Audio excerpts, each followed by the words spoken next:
ناظرین کرام، آپ کا میزبان فیصل علی بلوچ آپ کے ساتھ حاضر ہے نور سحر نشریات کے اس پروگرام میں، جسے ہم نے علم و آگاہی کا نام دیا ہے، جو کہ ہر نسل کے لیے بالخصوص نوجوانوں کی جنریشن کے لیے ایک نئے باب کو کھول رہا ہے۔ قرآن نازل ہوا اس بابرکت مہینے میں، تو نزول قرآن ہمارا مین موضوع ہے، جس میں ہم انسان اور قرآن پر گفتگو کر رہے ہیں۔ پچھلے پروگرام میں آپ نے دیکھا کہ ہم نے بات کی ڈاکٹر صاحبہ سے، اور وہ بات جہاں تک پہنچی اس کو آگے سے ہم منسلک کرتے ہوئے آگے بڑھیں گے کہ ڈاکٹر صاحبہ، یہ مذہب کیا چیز ہے اور مذہب کس بنیادوں پہ بنتا ہے اور مذہب کی یہ تقسیم کیوں کر کی گئی ہے۔ تو میں چاہوں گا ڈاکٹر صاحبہ اس کے اوپر آپ مجھے ایک مکمل جو ہے جواب دیجیے اپنے ناظرین تک، تاکہ نوجوانوں تک یہ آگاہی کے منازل پہنچ سکیں۔ ڈاکٹر صاحبہ، بہت سمپل بات ہے۔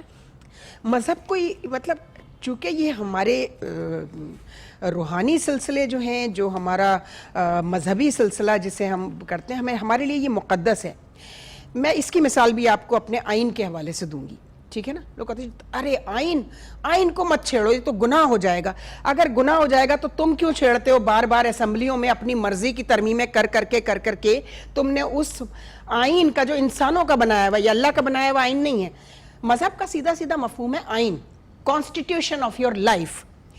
اسمبلیوں میں جو ہوتا ہے وہ ہوتا ہے کانسٹیٹیوشن آف دی اسٹیٹ، ریاست کو کن اصولوں اور کن قوانین کے ذریعے چلایا جائے گا۔ اسمبلیاں کیا ہوتی ہے؟ لیجسلیٹو باڈی، وہ قانون سازی کرتی ہیں، لیجسلیشن کرتی ہیں۔ اس کا ایگزیکیوٹر کون ہوتا ہے؟ بیوروکریسی ہوتی ہے۔ بیوروکریسی کا کام ہے وہ قوانین جو بن کر آئیں ان کو امپلیمنٹ کریں، وہ ایگزیکیوٹ کریں۔ اور عدالتوں کا کیا کام ہوتا ہے؟ یہ ججز کا، ان کا کام انصاف دینا نہیں ہے، ان کا کام ہے انٹرپریٹیشن، تشریح۔ جو قوانین اسمبلی میں بنے ہیں، وہ جب کوئی سائل ان کے پاس جاتا ہے اور کہتا ہے کہ اس قانون کی خلاف ورزی ہوئی ہے، تو ایک جج جو ہوتا ہے، یا ججوں کی بینچ ہوتی ہیں، بہت سارے جج ہوتے ہیں یا 2 جج ہوتے ہیں، وہ بتاتے ہیں تشریح کر کے کہ یہ قانون اسمبلی نے بنایا تھا، لیکن آپ نے اس کی تشریح جو ہے اس میں کہاں غلطی کی ہے جس سے اس سائل کو نقصان پہنچ رہا ہے، ٹھیک ہے نا؟ اسی طرح ہمارا جو آئین ہے، یعنی مذہب کا مطلب ہے آئین، ٹھیک ہے نا؟ ایک ضابطہ، ایک قاعدہ۔ انسان اور جانور میں کیا فرق ہے؟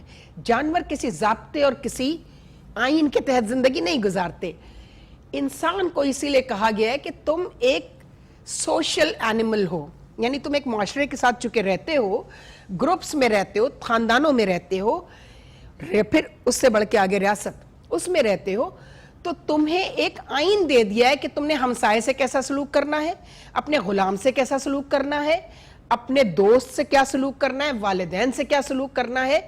اور اگر تم پر کوئی بڑی ذمہ داری ہے حکومت کی، ریاست کی، تو اس ذمہ داری کو ادا کرنے کے لیے جو میں نے تمہیں بتایا ہے، ٹھیک ہے نا، وہی تمہاری ریاست کا آئین بنتا ہے، ٹھیک ہے نا؟ تو وہ آئین جسے ہم بار بار چھیڑتے ہیں، اسی طرح آپ نے پوچھا تھا شروع میں یہ سوال، اسی سیگمنٹ میں نزول قرآن میں، کہ بار بار مذہب اور انبیاء آتے رہے، اس کے باوجود کیا ضرورت تھی ان کو بار بار بھیجنے؟ تحریف ہوتی رہی نا، یعنی جو اللہ چاہ رہا تھا پھر وہ نہیں ہو رہا تھا، پھر وہ کیا جا رہا تھا جو ہم چاہتے ہیں۔ اب آپ چونکہ ایک سیاستدان بھی رہے ہیں، مجھے بتائیے، آپ ووٹ لینے جاتے ہیں، مانگنے جاتے ہیں ایک ووٹر سے، اس کو تو آئین کا مطلب بھی نہیں پتا بیچارے کو، آپ اس کی مرضی کے بغیر، اس سے پوچھے بغیر اسمبلی میں بیٹھ کے انگوٹھا یا قلم سے سائن کر دیتے ہیں اس ترمیم پر جو اس کو نقصان پہنچا رہی ہے، جس سے آپ ووٹ لے کے آئیں۔ اسے پتا بھی نہیں گدھے کو کہ اس نے جسے ووٹ دیا تھا وہ اس کے ووٹ سے کیسے کھیل رہا ہے۔ اللہ تو ایسا نعوذ باللہ نہیں ہے، اس کو تو پتا تھا کہ میں نے کیا بھیجا ہے اور یہ کیا کر رہے ہیں اپنے فائدوں کے لیے، تھوڑے تھوڑے فائدوں کے لیے۔ اللہ نے قرآن میں کہا تم میری آیات کو بیچتے ہو اپنے چھوٹے چھوٹے فائدوں کے لیے۔ بالکل، یہ اس کو تو بہت آسان ہے سمجھنا، مذہب کو سمجھنا تو بہت آسان ہے، اس کو آئین پر رکھ کر دیکھ لیجئے۔ آئین خداوندی اور آئین انسان، یعنی انسان جو بنا رہا ہے اس میں کتنی غلطیاں ہیں کہ اس کو بار بار تبدیل کرنا پڑا ہے۔ ہمیشہ یہ نہیں ہے کہ ترمیم اپنی مرضی کی، کئی دفعہ عوام کی بھلائی کے لیے بھی ترمیم کرنی پڑتی ہے، لیکن ہمیں اپنی زندگی میں تو کم از کم پاکستان میں تو ایسی کوئی ترمیم نظر نہیں آئی جس سے جو عوام کی بھلائی کے لیے ہو۔ تو یہی ہے کہ اللہ تعالیٰ یہ کہتا ہے کہ بھائی جو میں نے تمہیں آئین دیا ہے اس کو سمجھو, اس کو غور کرو. قرآن میں غور کرو, فکر کرو, تدبر کرو. تو کیا ہم تدبر اور فکر اور غور کرتے ہیں؟ اگر کریں تو انسان کانپ جاتا ہے کہ وہ اللہ کے احکامات کو اپنی مرضی سے تبدیل کر رہا ہے. یہی کام پہلی امتیں کرتی رہیں اپنے انبیاء کے ساتھ, انہیں جھٹلاتی رہیں باقاعدہ. حضرت صالح کی اونٹنی کا آپ نے دیکھا ہوگا, حضرت یونس, پھر حضرت یونس نے بد دعا کی, ان کو عذاب دیا گیا چونکہ انہوں نے بد دعا کرنے میں جلدی کر دی تھی, ٹھیک ہے نا. پھر وہ دعا بتائی مچھلی کے پیٹ میں, لا الہ الا انت سبحانک انی کنت, ہم پڑھتے ہیں. اللہ جو ہے وہ عادل ہے, وہ اپنے بندوں کو تکلیف میں بھی نہیں دیکھ سکتا.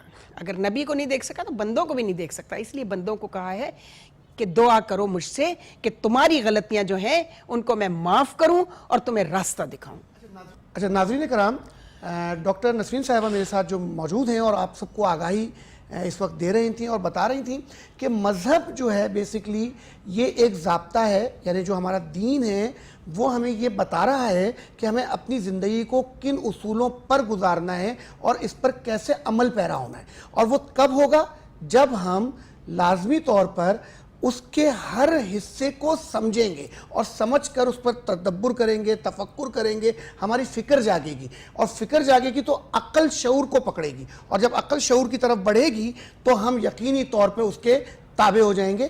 میں ڈاکٹر صاحبہ سے یہاں یہ بات پوچھنا چاہوں گا, ڈاکٹر نسرین صاحبہ مجھے آپ یہ بتائیے کہ یہ جو ہمارے قرآن پاک کی جو پہلی آیت نازل ہوئی رسول کریم پر وہ اقرا باسم ربک الذی خلق تھی, لیکن جب ہم قرآن کا اسٹارٹ دیکھتے ہیں جو کتابی شکل میں ہمارے پاس ہے وہ سورہ فاتحہ ہے. ہم رب کا شکر, اس کی حمد و ثنا بیان کرتے ہوئے آگے کی طرف بڑھ رہے ہیں. تو یہ کیا تضاد کہلائے گا, اس کی جمع کہلائے گا؟ قرآن کو اس طرح جمع کیا گیا, یعنی اس سے ہم کس طریقے سے, یعنی سوالات ہمارے نوجوان بچے سوالات کرتے ہیں اور یقیناً بہت سے لوگ ان کے سوالات کا جواب نہیں بھی دیتے اور بہت سے دے بھی دیتے ہیں, لیکن میں چاہوں گا کہ اس سوال کا جواب ہمارے اس پروگرام سے ان تک پہنچ سکے, تو مہربانی فرمائیے. آپ کا سوال بہت ہی عمدہ ہے یہ, اور اس سوال کو سمجھنا تو سب سے زیادہ ضروری ہے نزول قرآن کے حوالے سے. دیکھیے قرآن کا جو کمپائلیشن آرڈر ہے نا, ویسے تو اور کوئی تبدیلی ہو نہیں سکتی تھی, تو اللہ جانے کس بدنیتی سے یا سہون یا ڈیلیبریٹلی اس کے کمپائلیشن آرڈر کو تبدیل کیا گیا. یہ واحد کتاب ہے جو اقرا سے شروع ہوتی, یعنی پڑھ, وہی تدبر فکر کی جو ہم نے بات کی. اب آئیے سورہ فاتحہ سے کیوں شروع ہوتا ہے؟ پڑھ ٹھیک ہے, لیکن آپ خود ہی اپنے سوالوں میں پوچھ چکے ہیں کہ مفہوم کو سمجھنے میں دقت کیوں پیش آتی ہے. تو اللہ نے اسی لیے پہلے اس کے کئی نام ہیں. سورہ فاتحہ کا افتتاح, یہ افتتاح سے نکلا, یعنی شروع کہاں سے ہوتا ہے. تو شروع میں یہ پوری دعا ہے, بالکل ایسے. سورہ الحمد پوری دعا ہے اور نماز کی ہر رکعت کا جزو ہے, بالکل ضروری, کمپلسری ہے. یہ پڑھیں گے, اس کے بعد دوسری آیت پڑھیں گے. بالکل ایسے. کیوں ہے اس کو بھی سوچنے کی ضرورت ہے. افتتاح کہاں سے کر رہا ہے اللہ تعالیٰ کہ تعریفیں تو صرف میرے لیے, الحمد صرف تو ہے. اس کے بعد کہا جا رہا ہے یہ ہے, تو بس ہم تجھی سے پناہ مانگتے ہیں اور تجھی سے اپنی مدد مانگتے ہیں.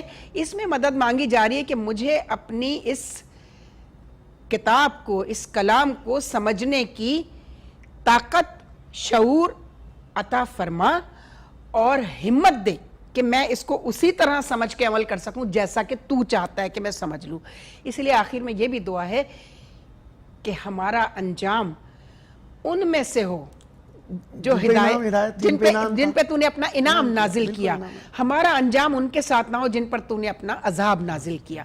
تو جب انسان اس دعا سے شروع کرتا ہے تو وہ تو کتنا غفور الرحیم اور کتنا خوش ہونے والا ہے اس بات سے, تو وہ فوراً آپ کو ہدایت دیتا ہے کہ ہاں اب تو اس کو پڑھ, اس قرآن کو. تو نے چونکہ پہلے دعا کر لی ہے کہ تجھے میں اپنے کلام کو سمجھنے کی استطاعت, صلاحیت اور وہ ہمت عطا کروں کہ تو اس کو سمجھ کے اس پر عمل بھی کر سکے. ناظرین کرام, آپ نے دیکھا کہ ڈاکٹر صاحبہ نے بہت خوبصورت انداز میں یہ بات سمجھانے کی کوشش کی کہ تعریفیں تمام اس رب کی ہیں جو عالمین کا ہے, وہی ہدایت دے گا, وہی روز جزا کا بھی مالک وہی ہے, جو ہمیں اس جزا کے دن جسے ہم قیامت کہتے ہیں، جب اس کے حضور ہم حاضر ہو جائیں گے تو وہ ہمیں جو اس نے ہدایت دی ہوگی اور اس راستے پہ چلایا ہوگا جس پر انعام تھا، اور نہ کہ اس راستے پر جس پر عذاب ہی عذاب ہے، جو ظالمین کا راستہ ہے، ان پر اس نے ہمیں یہ توفیق بخشی ہوگی۔ کب ہوگا؟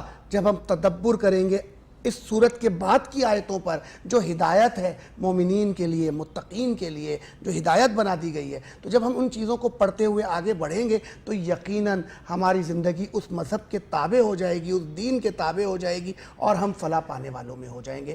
تو میں چاہوں گا کہ اس نور سحر کے اس ٹرانسمیشن کو ہم جاری رکھیں گے، اور اس کے اس سیگمنٹ علم و آگاہی کے نزول قرآن میں جو ہمارا ٹاپک تھا انسان اور قرآن، قرآن اور انسان، تو اس کو ہم جاری رکھ دیں گے، اور آخری پروگرام ہمارا اس سلسلے کا ہوگا جو کہ آپ آئندہ ملاحظہ فرمائیں گے۔ ہم چاہیں گے کہ آپ سب، اور خاص طور پہ میں پھر بار بار نوجوانوں کو خاص طور پہ مخاطب کر رہا ہوں کہ وہ ہمارے ساتھ بنے رہیے گا۔